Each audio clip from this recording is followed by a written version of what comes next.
de Lucas, capítulo 9, versículos 28 a 36.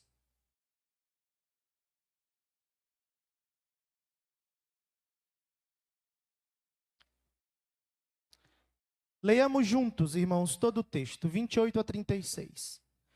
Cerca de 8 dias depois de proferidas estas palavras, subiu ao monte com o propósito de orar. E aconteceu que, enquanto ele orava, a aparência do seu rosto se transfigurou, e suas vestes resplandeceram de brancura. Eis que 2 varões falavam com ele, Moisés, os quais apareceram em glória e falavam da sua partida. Pedro e seus companheiros achavam-se premidos de sono, mas, conservando-se acordados, viram a sua glória e os 2 varões que com ele estavam. Ao se retirarem estes de Jesus, disse-lhes Pedro: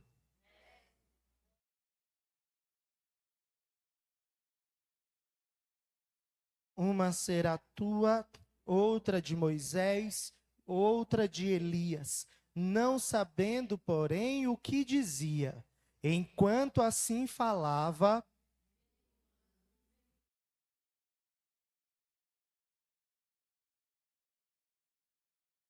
e dela veio uma voz dizendo: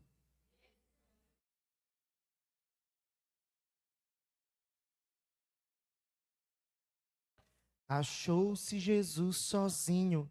Eles calaram-se.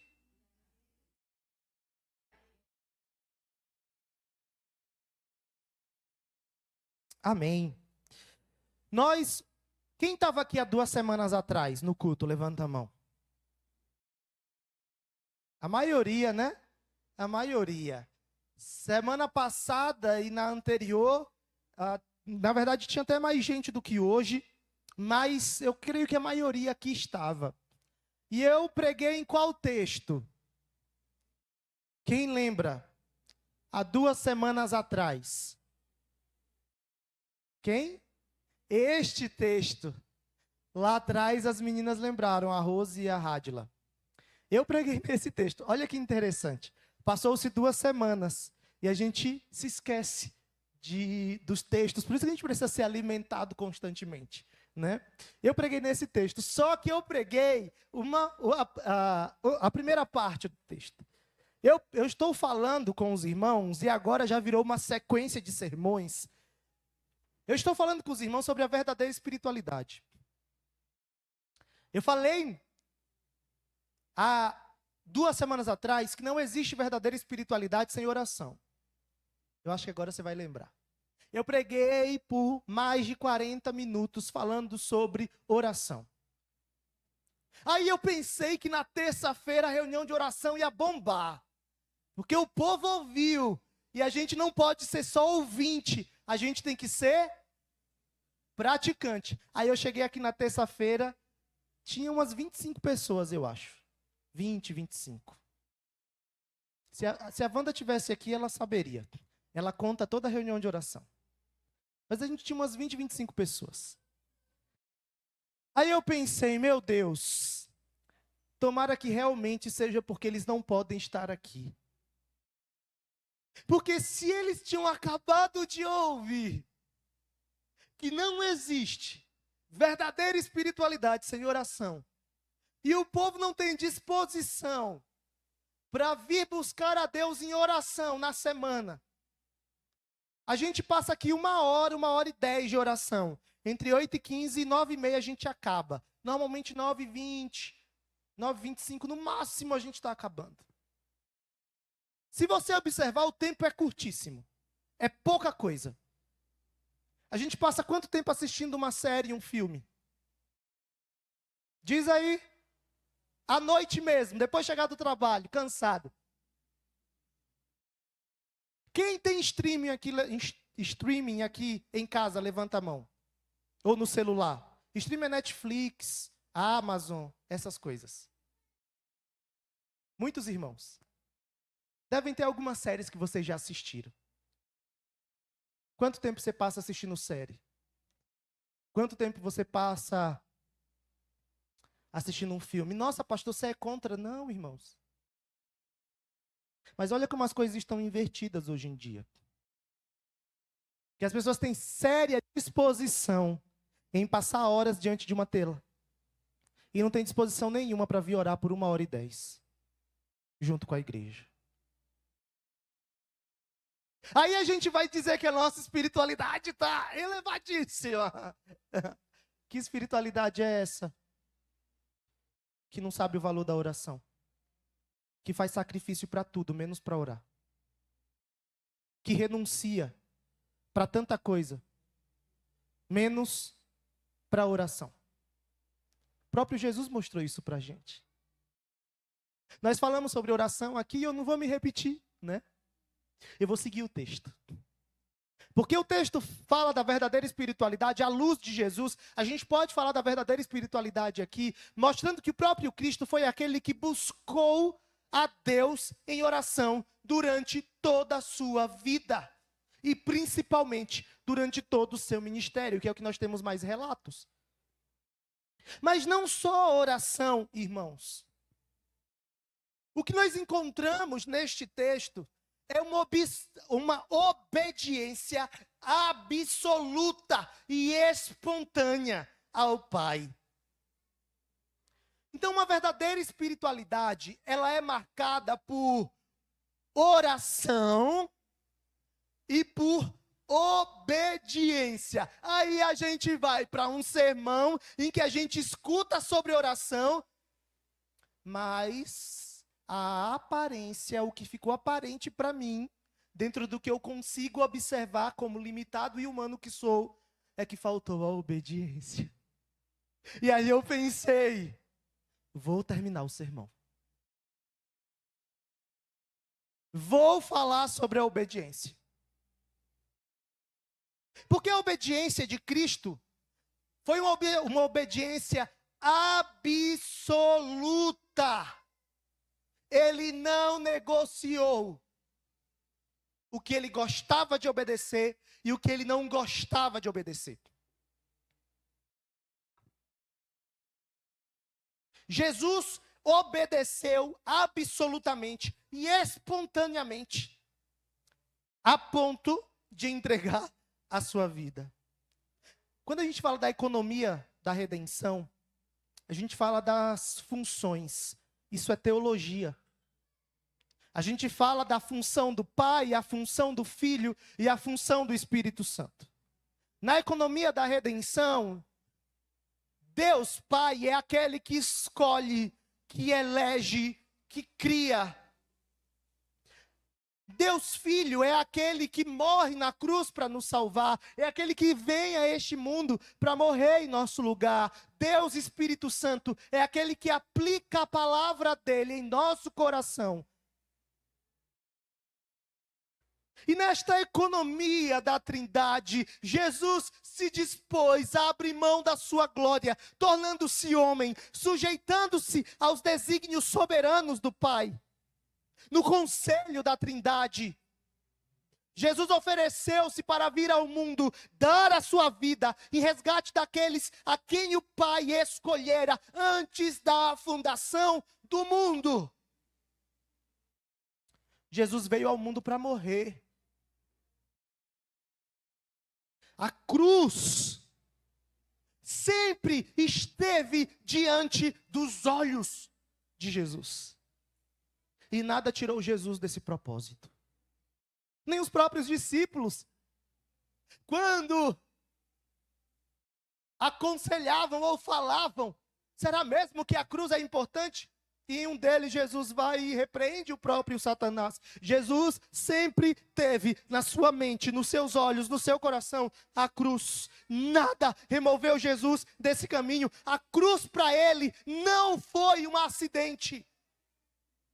Eu sei, irmãos, que quando a gente lê a Bíblia, passa a sensação de que Jesus estava simplesmente sendo levado e empurrado até o Calvário.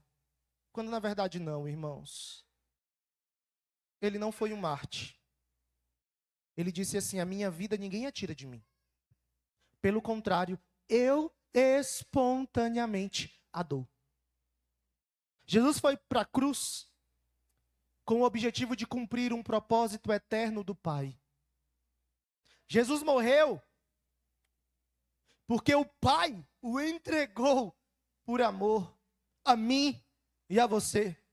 Deus não poupou o seu próprio filho. E se você escuta isso, sem o devido temor, você já está vazio, ou talvez até morto por dentro. Se você ouve sobre a morte de Jesus, sobre o sacrifício de Jesus, sobre a obediência de Jesus indo até a cruz, e isso para você é normal, talvez você esteja muito vazio. Porque essa é a maior obra, a mais desafiadora, a mais impressionante de toda a história. É a morte de Jesus na cruz. Mesmo suando sangue, em agonia profunda antes deste momento,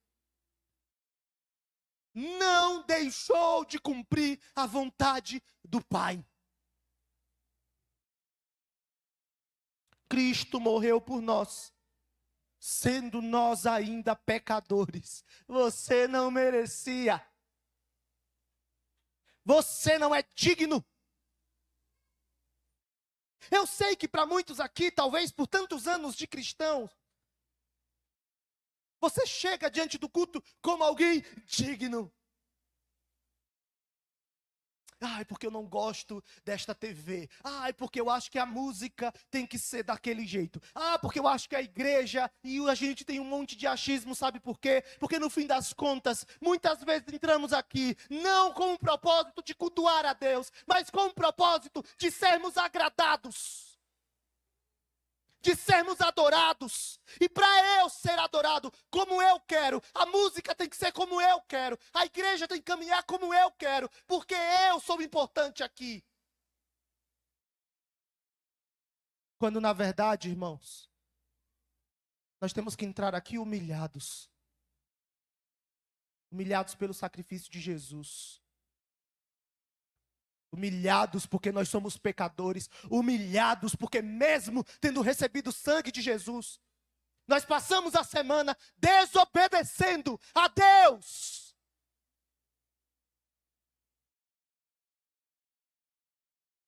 Deveríamos entrar aqui com coragem de vergonha, nos prostrar diante de Deus e clamar a misericórdia dEle. Mas nós entramos altivos, né? Muitas vezes entramos aqui altivos. Vim para mais um momento de religiosidade. Vim cumprir minha obrigação da semana.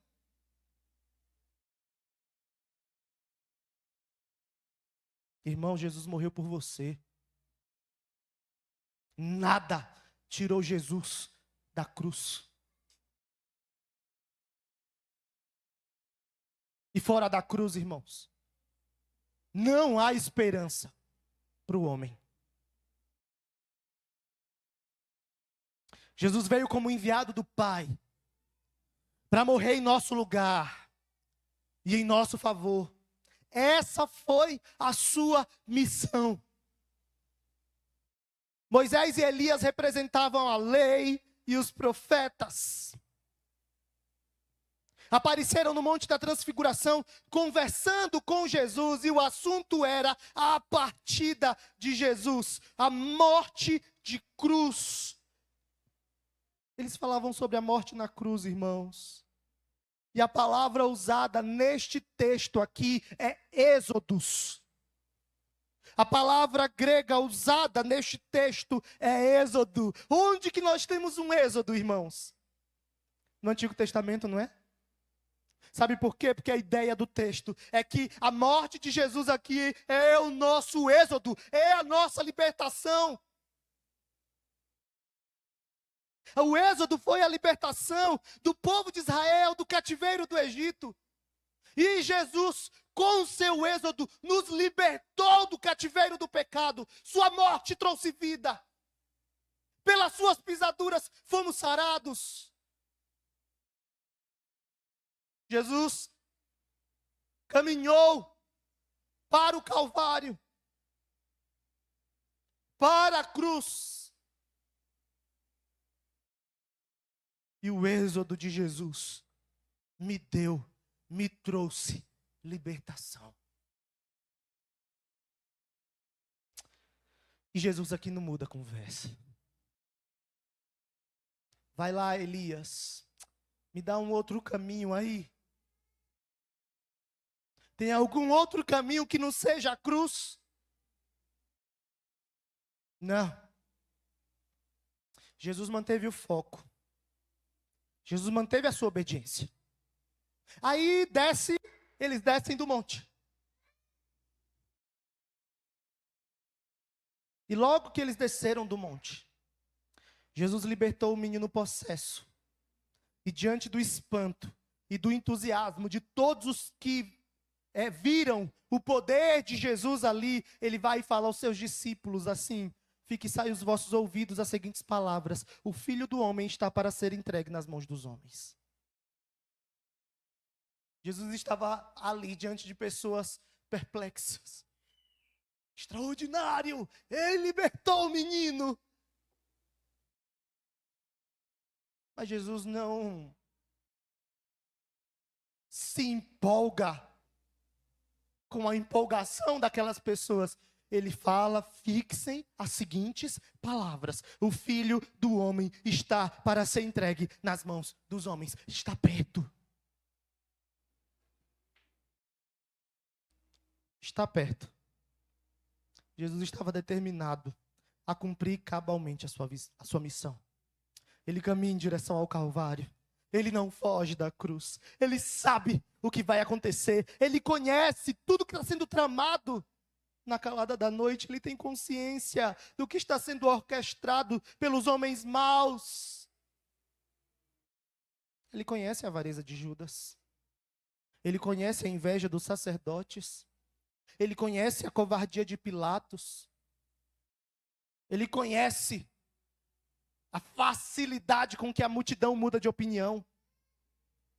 Ele conhece a frieza dos soldados romanos. Ele conhecia tudo isso. Mas Lucas registra: e aconteceu que ao se completarem os dias em que devia ele ser assunto aos céus, manifestou no semblante a intrépida resolução de ir para Jerusalém. Irmão, você tem noção do que eu acabei de ler? Era possível ver no rosto de Jesus a determinação de ir para a cruz. Porque essa era a missão dele. O texto fala que era possível ver no rosto de Cristo a determinação de morrer por você.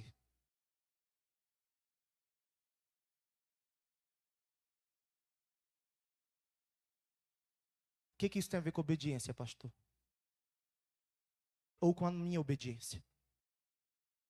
Irmãos,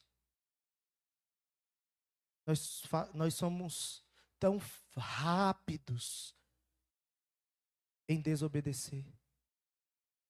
Nós somos tão rápidos em fazer a nossa vontade.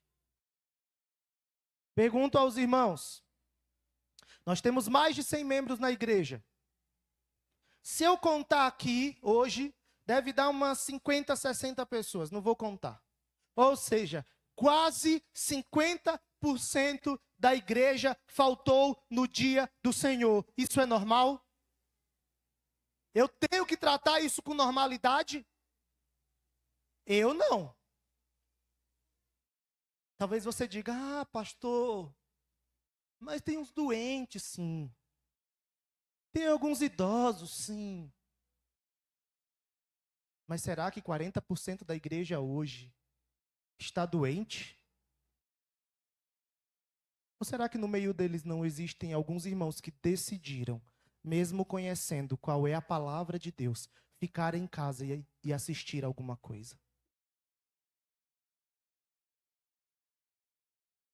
Será que quantos hoje de manhã decidiram ficar em casa ao invés de vir e aprender da palavra de Deus? E será que quantos desses não conhecem que hoje é dia do Senhor?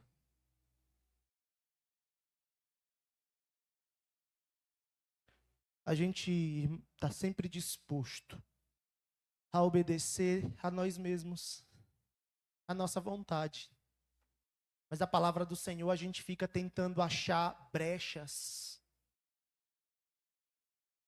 A gente fica tentando achar, vamos discutir teologicamente. E olha que eu sou o maior defensor da teologia. Mas o essencial da vida cristã, qualquer um pode entender. Nós sabemos o que fazer. E escolhemos não fazer. A gente cantou aqui, né? Há trabalho certo para ti, cristão. A gente cantou sobre a disposição de trabalhar. Mas quantos aqui não mentiram enquanto cantavam? Que estão fugindo do trabalho? Quantos aqui não estão fugindo do Senhor e do trabalho na igreja e no reino de Deus? Ou quantos aqui não estão dispostos a trabalhar desde que seja do jeito dele ou dela? Eu estou esperando tudo ficar do jeito que eu quero para eu pôr a mão no arado. Sabe quando vai acontecer? Nunca. Nunca. As coisas nunca serão exatamente como queremos. A gente falou sobre a disposição de servir a Deus. A gente falou sobre a disposição de fazer a vontade do Pai. E nós sabemos que boas obras fazem parte do chamado de Deus para nós. Nós sabemos que cultuar faz parte do chamado de Deus para nós. Nós sabemos que a oração faz parte do chamado de Deus para nós. Que a comunhão, que a adoração. Mas quantos são aqueles que têm a facilidade de rejeitar o Senhor, a sua palavra, a igreja e a comunhão? Porque estão muito mais dispostos a obedecer a si mesmos do que a Deus.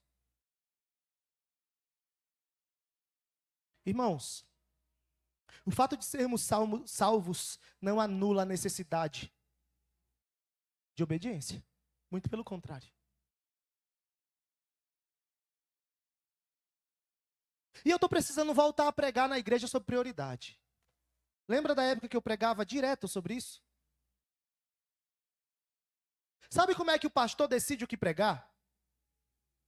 Pelo que ele vai vendo na vida das pessoas, da igreja. Eu estou precisando pregar sobre prioridade nesta igreja.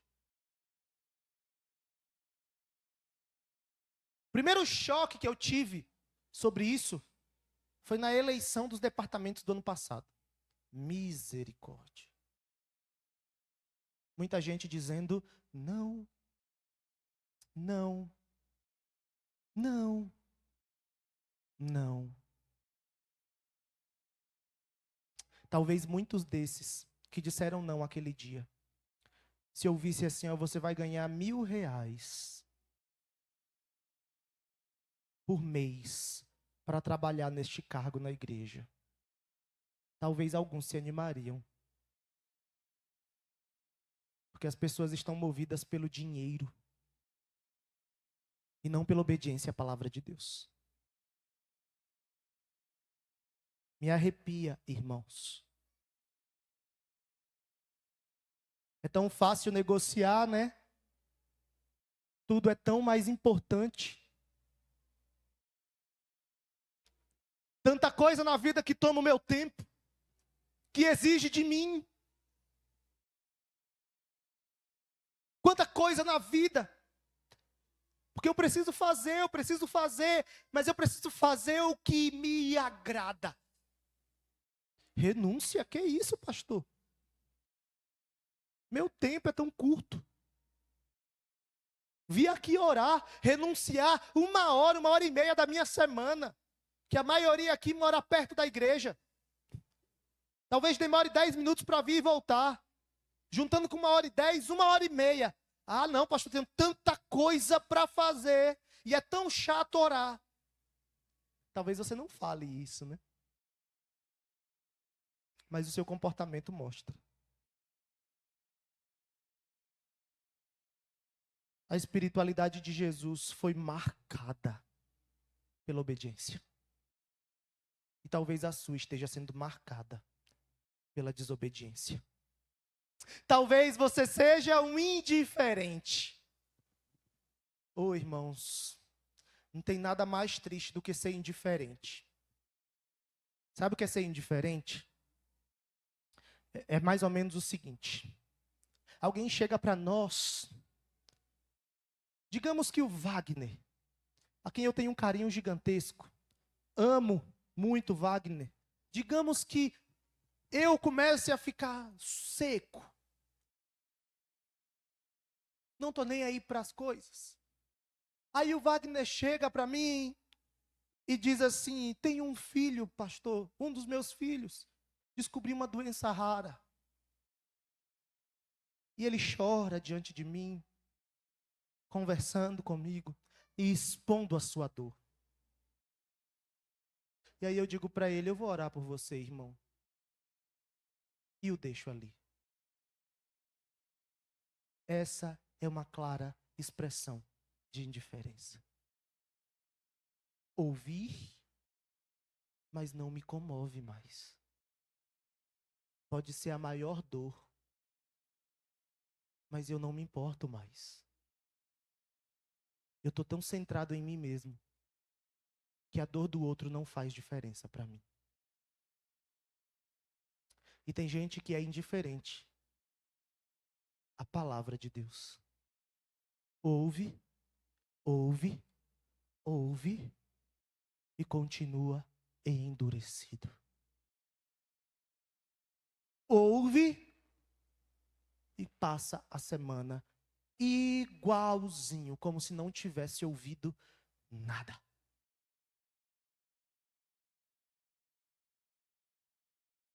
Obediência, ou melhor, desobediência, unido à indiferença. Tem gente assim dentro da igreja, irmãos. Tem gente indiferente. Tem gente desobediente a Deus e a sua palavra.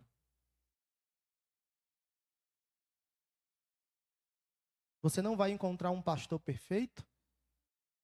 Você não vai encontrar uma igreja perfeita. Você não vai encontrar um lugar perfeito. Isso não existe neste mundo. Então pare de usar desculpas para desobedecer a Deus. Faça a vontade do Pai. Cristo foi para a cruz, mesmo que de forma profundamente angustiante. Ele é o nosso exemplo de obediência. Ai, pastor, não consigo perdoar. Vai para a cruz. Porque na cruz você vai conseguir obedecer. Deus não te deu a opção de perdoar ou não. A gente acha que tudo nós temos opção, né? Eu escolho, não, irmãos. Tudo tem consequência.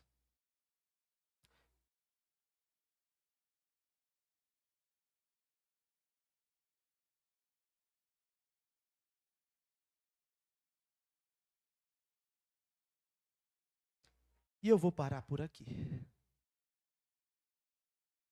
O terceiro sermão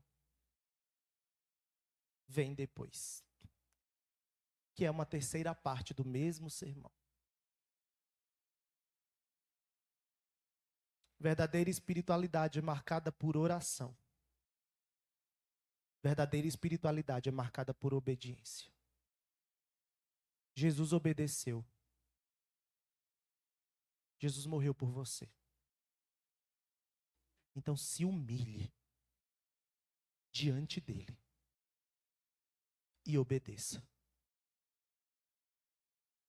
Porque não é por estar numa igreja ou por ser membro de uma igreja, que isso te isenta a viver do jeito que você quiser. Viva pela palavra. E uma vida na palavra é um reflexo, ou se reflete em obediência cotidiana, dia a dia. Feche os olhos e se humilhe diante do Senhor.